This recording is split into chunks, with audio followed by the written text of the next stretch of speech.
he feels like one of those cards that when you high roll, ooh, it's gonna feel great, but when you don't, it might get frustrating.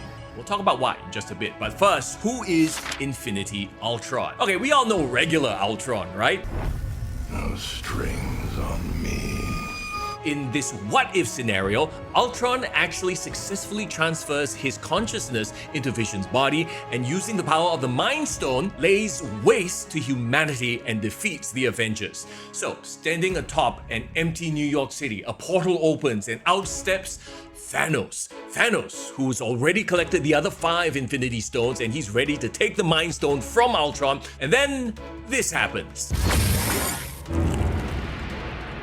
They really nerfed Thanos in this show.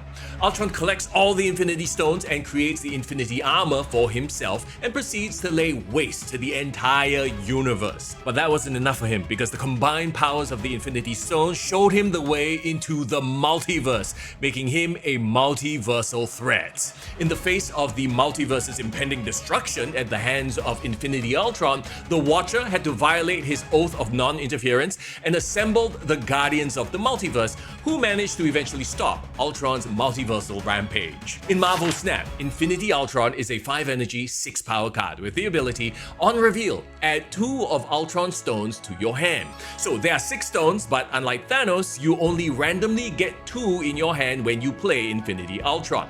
Here they are. Power Stone, 3/2. On reveal, double Infinity Ultron's power. Reality Stone, 3/1. On reveal, add a drone here. Set its power to Infinity Ultron's. Time Stone, 3/1. On reveal, put a card from your hand here. Space Stone, 3/4. On reveal, move the lowest power enemy card here to the location of Infinity Ultron. Soul Stone, 3/3. On reveal, for each of your full locations, give one of your cards there plus 2 power. Mind Stone, a 3/2, ongoing. Your on-reveal abilities here happen twice. Oh yeah, this looks like a very fun card, a little bit complicated, and a couple of things worry me about it. Okay, at 5/6, you're kind of giving up your turn 5 in hopes of getting the stones you want on turn 6, right? And the stones you get are random, so you don't always get the ones you want, so there's that issue of consistency. And because of that, he feels like he would fit well in a hand generation style deck. You know, those decks that you're leaning into drawing random cards and strategizing on the fly. So Quinjet will be a good option with the Infinity Ultron stones. Also, Victoria Hand will buff the stones. Infinity Ultron comes to the Spotlight caches with Cannonball and Pixie.